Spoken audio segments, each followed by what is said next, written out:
True crimers, welcome to Break the Case. I'm your host. I'm Jen Coffindaffer. Another morning update regarding the latest developments in the Nancy Guthrie case. Going to try, as I mentioned, to come to you every morning to give you the latest on what is going on. So I want to touch on several things. First of all, we saw a tent go up at Nancy's house, and I apologize. I wanted to have that photo up there.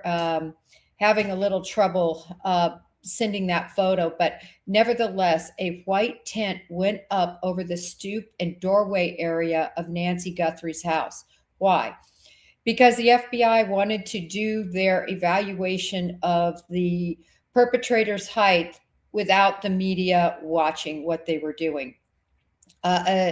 Essentially, they took in a height type chart that they could use to approximate based on other structures behind the scene.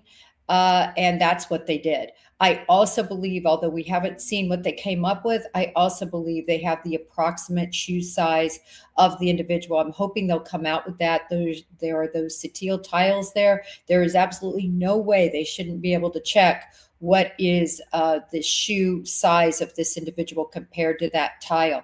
What they came up with was 5'9" to 5'10" medium build. Now, this is the bad news about that. It does eliminate some people. We know he's not 6 foot tall, but that puts into play, and I grabbed the exact numbers, approximately 17.7 million males in the country are that height range. So it doesn't exactly narrow things down, but remember, this is really used for their plea that they've sent out to the public. Someone knows this guy. I'm telling you, how he walks, the clothing he chooses to wear. Maybe they've seen that really odd holster, the fact that backpack, the fact he's a Walmart shopper.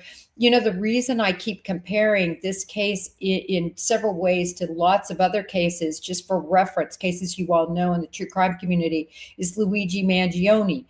It tells a lot about a possible suspect. If you're a Luigi, came from money, a $300 backpack, no big deal.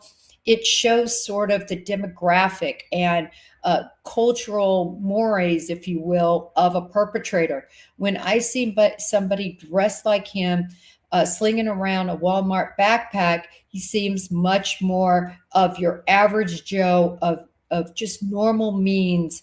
That would have been using that sort of a backpack. You're not going to see somebody like a Luigi shopping at Walmart and slugging that around. So it just gives more insight to the type of person that is being sought after. And it also gives insight to whoever might know this guy. Oh my gosh, yes, that's where he shops. Doesn't have a lot of money, not a rich guy. Or that's the type of backpack and clothing he likes to wear. A lot of people are very frugal, but anyway, it's really more to narrow down for the individual who might actually know this person. And then also for later on, when this person is arrested, these are different clues that they're going to show. Yes, this is his style. This is where he normally shops. These are the normal clothes he wears. So it's a bigger picture that they're looking at, certainly releasing this information. And the main one is they want somebody to come forward on Friday the 13th to give us information regarding Nancy Guthrie. I always say this case, and this is why I show her picture almost no matter what I talk about when it comes to the case. Why do I always show that picture, even though we're talking about crime scene or whatever? This is about bringing Nancy Guthrie home. This case has every aspect of a criminal investigation, and that's why I personally found it so intriguing. It's touched on every kind of case I've worked. Obviously, real cases for ransom that, you know, as I've said, this isn't a ransom case. This is a case much more personal. I still don't believe those ransom notes are in play. I think they were a horrible terroristic type method to just hurt this family and have them go through so much more pain and suffering. Unfortunately, We see it all the time in missing cases. You wouldn't believe it. I think we actually did an expose on this with News Nation, and I talked about it there. This happens in all these missing cases, not all of them, but many of them. And these notes are sent out, send money, we have your child.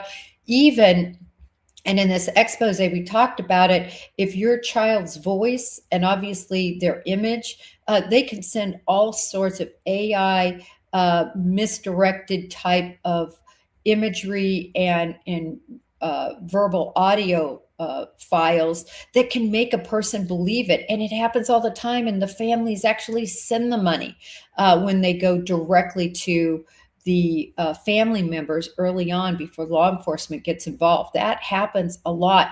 We're just seeing this play out in the media now, a real life situation with actually two ransoms. I posted yesterday about the individual that sent the ransom demand to Annie Guthrie, who is the older daughter of Nancy Guthrie, and her husband, Tommaso Cioni. Listen, I found that weird. I'm just telling you, it's weird that it went to them. It went to them so late again, just like these other demands. I think that went on day 3 or day 4. The FBI quickly found him because he wasn't sophisticated. All of these numbers, there's a really good story out there, and I need to put it on my Twitter. Not a story, but a actual information regarding how easy it is to get all of their numbers. Savannah, Nancy, all of the information related to the relatives. And they did that right on the spot. It's so easy with data mining and the public arena that all these individuals are in. So believe me, it's out there for people to find and see. That wasn't what was surprising to me. What was surprising was the fact that this extortionist decided to go to Annie and Tommaso, who don't have the kind of money that Savannah Guthrie has. I mean, she's worth $40 million. So that would seem to me where you would want to go. Nevertheless, I wanted to touch on that. I wanted to touch on something that that is to me the biggest piece of evidence in this case. And it's very interesting because we're not even really talking about it except surrounding a purported, not getting along between the locals and the federal authorities. But I want to talk about the most important thing here. And by the way, I know that background is distracting. I honestly cannot figure out how to get rid of it.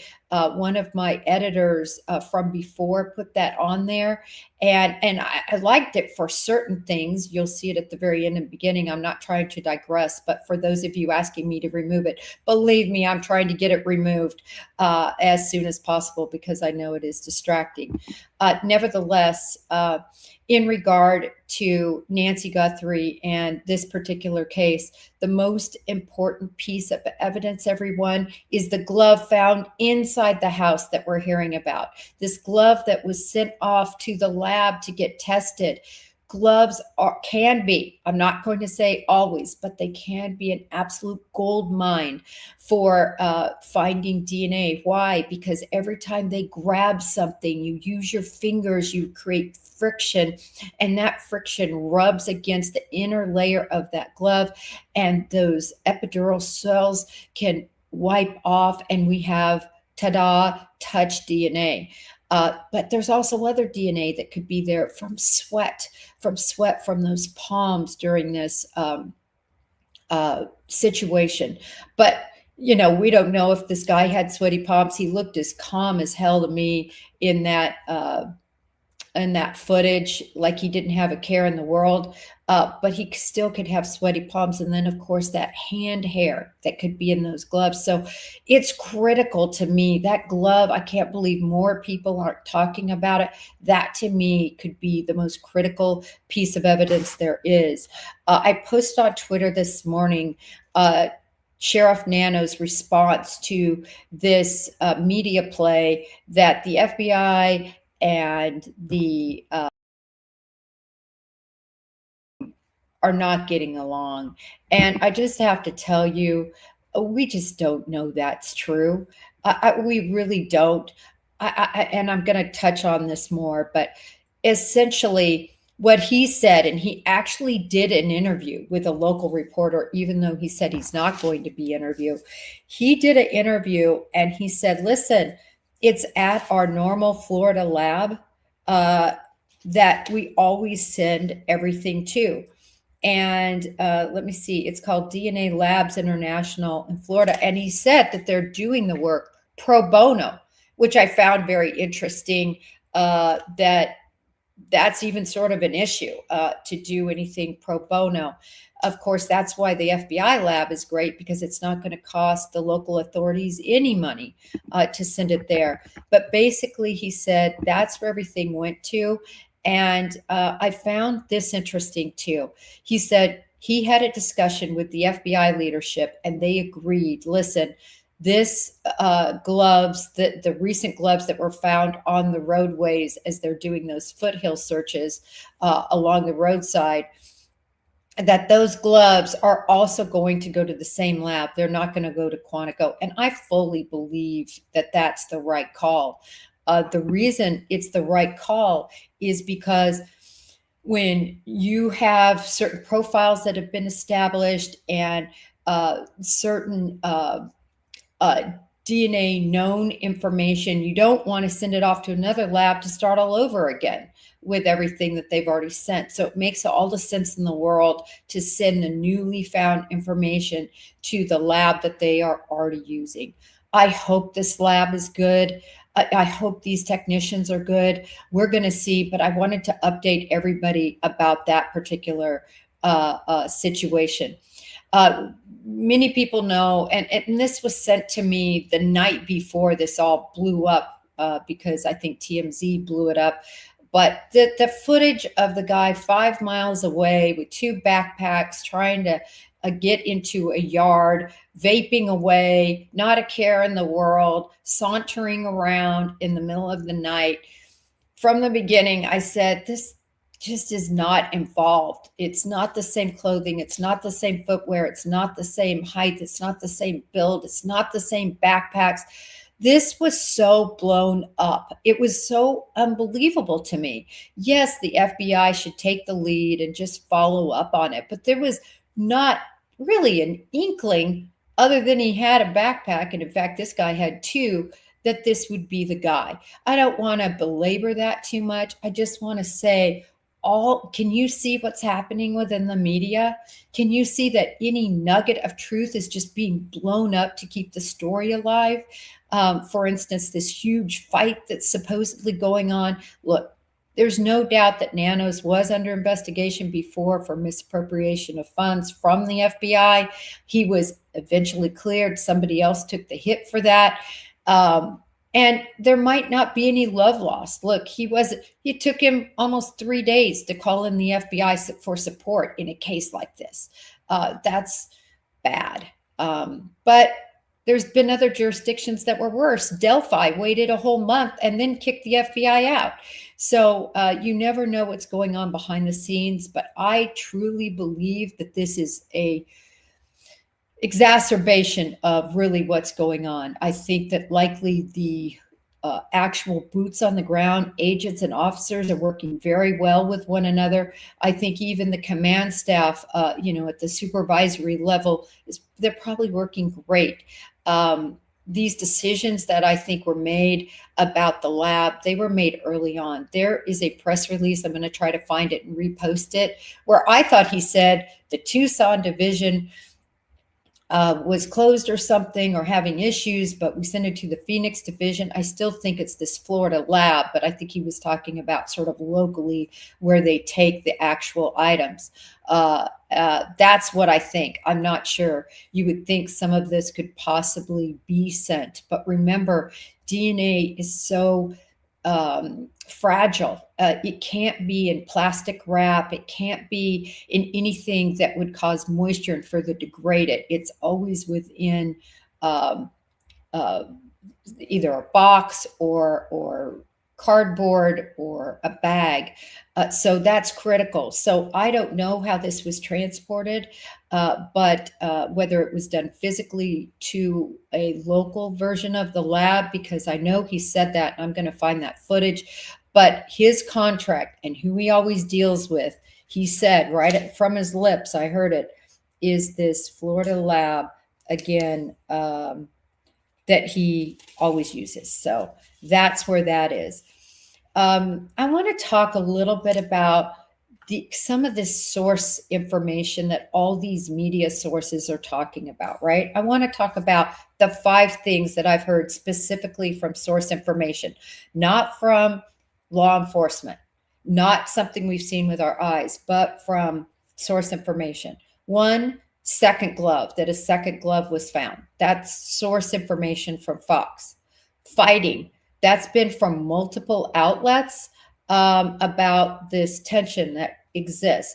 Listen, there's always going to possibly be some tension anytime the Bureau comes in. It's not a die-hard situation. Remember, where that hey, this is Johnson, this is Special Agent Johnson, 2 guys roll up and they're like, yeah, we got this, move out of the way. That isn't how it works. Typically, in these situations, there are long established liaisons between the people in power, between the sheriff's office and the FBI. So those are typically long established. As I said, I was surprised the FBI wasn't called in earlier, but the bottom line is the FBI was called in. I literally saw a news conference where Nano said, hey, listen, when it comes to these ransom notes and everything, this kidnapping, the FBI is in charge. That's what he said in that news conference, and I'll find that clip. See the FBI, talk to the FBI.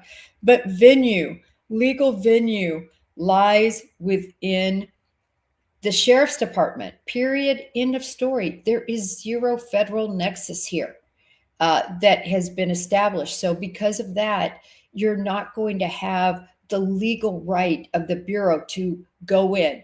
They are there strictly at the behest and with the concurrence of Sheriff Nanos. If he says, which we saw in Delphi, I believe, pack up and leave, we don't need you anymore, we're going to handle this on our own, he has that power. I just want everybody to realize that he has that power. So he has the power, but he understands that the FBI has the resources and the expertise. So hopefully whatever may be brewing or that we're hearing about, I really think it's probably a few things and it's being completely blown out of proportion. That's what I think. That's my take. Another thing that has supposedly been leaked by somebody in law enforcement is the event times. That was reported by TMZ that supposedly he was on the stoop at, I think it was 2:12 a.m. Yet we know and I'm going to give you the exact time, at 1:47 a.m., that Nest camera was disabled by law enforcement. Look, I'm going to go with what law enforcement says when they're that specific to give these times. I think that Nest camera was disabled at 1:47 a.m. That means that guy was on the porch at 1:47 a.m.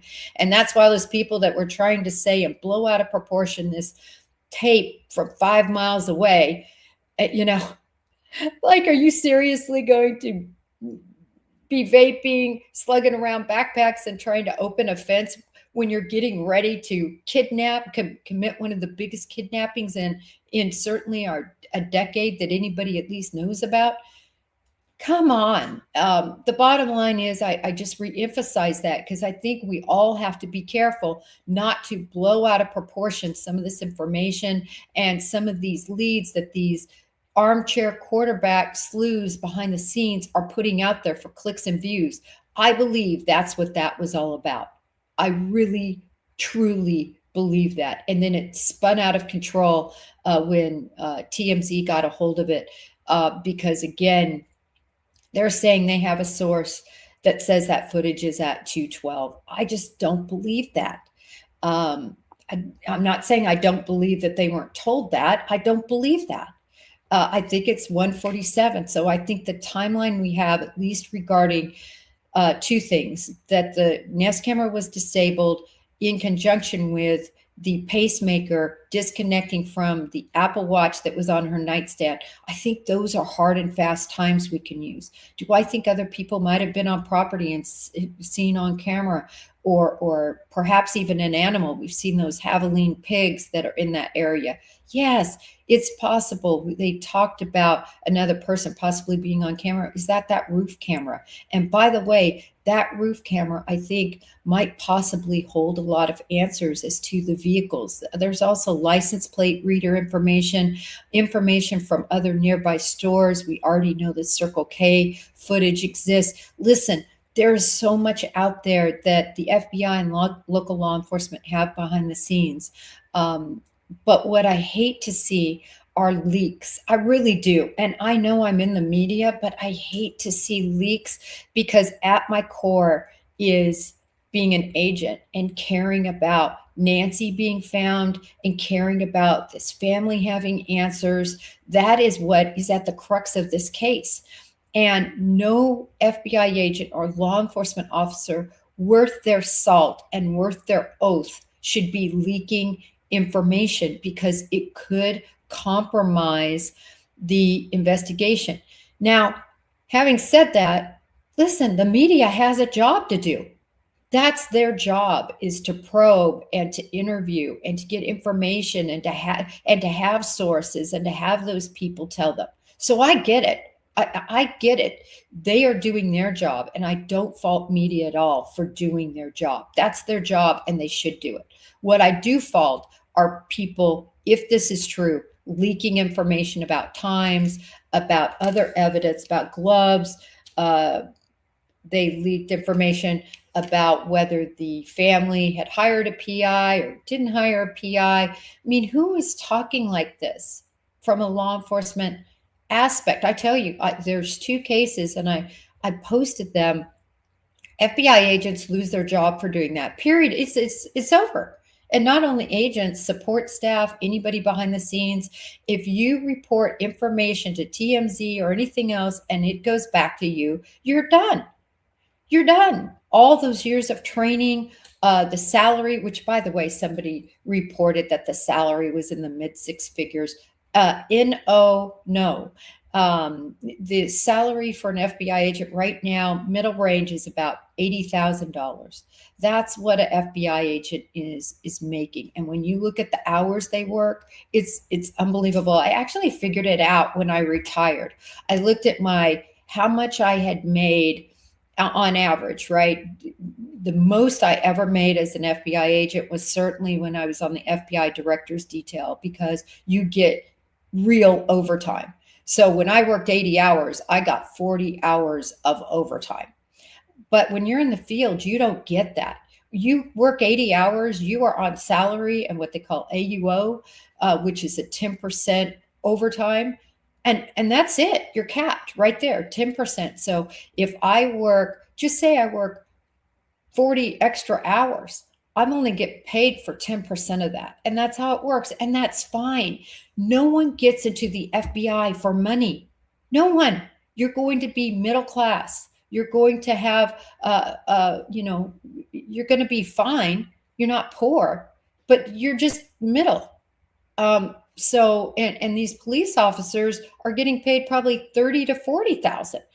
People who get into law enforcement and do public service do not get in it for the money. So why would people behind the scenes or in law enforcement be providing money to the press? It's only, in my opinion, because of money. The press must be offering some sort of money stipend. I mean, TMZ, I'm sure, has very deep pockets. The bottom line is, media, do your job. You have to put those carrots out there and try to get information, because that's your job. Law enforcement, it's not your job to be a rat and rat out information that could compromise an investigation. So that's where I stand on that. I was really on my soapbox yesterday, and everybody was like, Jen, what are you talking about? What was leaked? Well, I've just given you 5. If you are reading a news report and it says source information, which is about everything we're seeing right now, because law enforcement isn't saying much, just take that for what it's worth. And remember, if that's true, that means somebody that's pretty unscrupulous is given that information. So is it even trustworthy? I did, though, put out what Nanos just said. I think it was this morning. It might have been last night about the infighting. I posted that on my Twitter because I want you to see what at least we're able to document. Some people have seen sort of Nanos.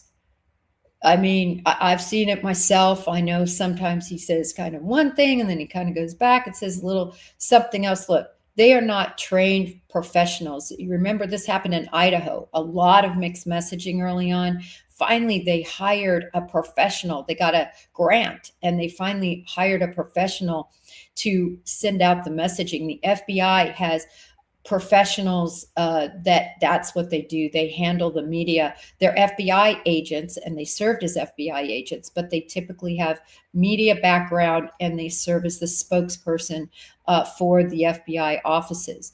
And that's what really needs to happen here because the messaging has been just a bit crazy. But the interview he gave, remember he said he wasn't giving interviews. Well, he did to a local reporter, and I was glad to see it because I thought it needed to be addressed. And again, I think it's sort of blowing up the relationship problems as opposed to there being real, relationship problems that are difficult. I want to make sure I don't miss anything else, and I'm going to quickly glance over at chat to make sure I don't miss anything. We talked about the tent, what was going on under the tent. I want to talk about that. I think it was more that was going on under the tent other than measurement. Do I think that was the main thing? 100%. Did you guys notice that the mat was left behind? Anybody notice that? The mat was left behind. I found that really, really odd that the mat would be left behind. Why? Because sometimes, something from the bottom of his shoes. What if, just say, this perpetrator walked through or had something on his shoes that could be relevant and it stuck to that mat as he entered or exited? I wanted them to take the mat. The other thing that I found extremely odd was that the holder of the Nest camera wasn't taken. And you might say, Jen, who cares about the holder of the Nest camera? Well, depending on the tools that were used, did he slip? Are there any tool marks on there to get the actual camera off? Maybe there was nothing.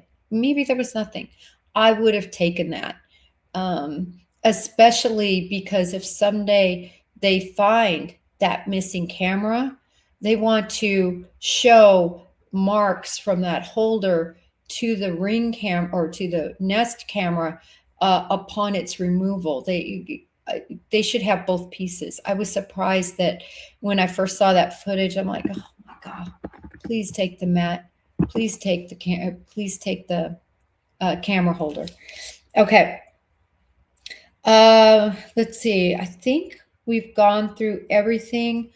The 2 gloves, again, for those coming in late, those are going to be sent to the Florida lab that the sheriff's office used. They will not go to Quantico. That makes a lot of sense to me. You want to keep the profiles and all the work that's been done. You don't want to have a new lab start all over. Okay, let me just glance at chat over here.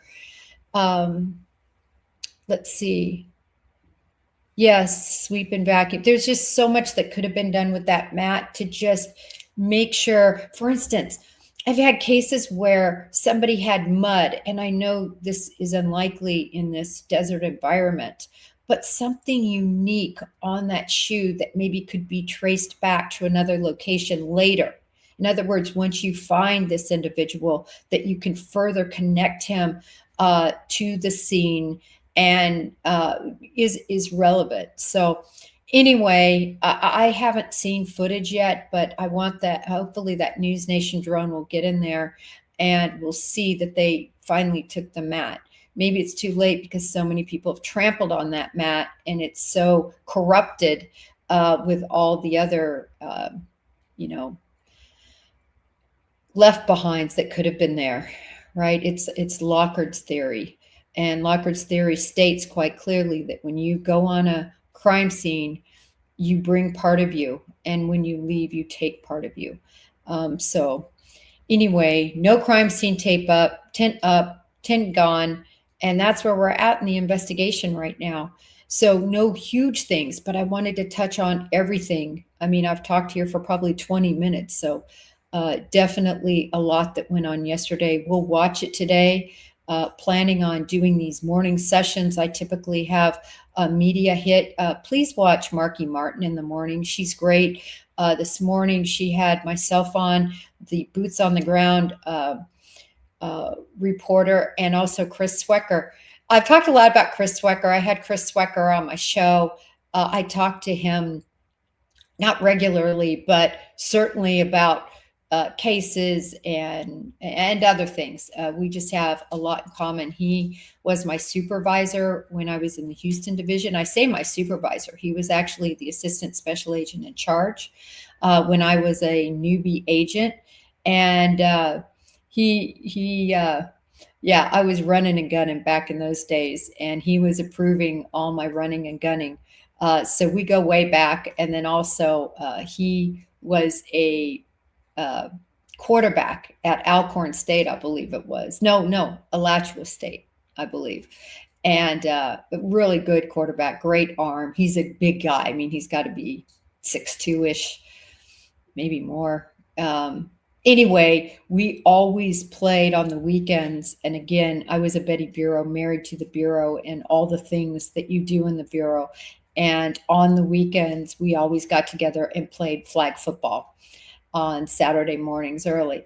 And anyway, he always played, even though he was the assistant special agent in charge. He was the type of guy that was an agent supervisor, right? He's a good guy. And he went on to become the director over the criminal investigation division for the FBI, like the number 1-2 guy at the FBI for many years. And then he became in charge of security for Bank of America. The guy's accomplished, and so anyway, he was on. Let's see if I can get this to come in right and get out of the way of that crime scene tape, which I can't get rid of. Great guy. We had a lot of fun with those bugles. I've got so many stories. I better not tell them. There's one in particular that pretty funny. I'll share it sometime about Chris and I with that football. But anyway, till next time, I've totally digressed. The case is about Nancy Guthrie. Let's bring her home. It's Friday the 13th, everyone. Thank you guys for tuning in. I'll see y'all tomorrow morning. May justice be served for Nancy Guthrie.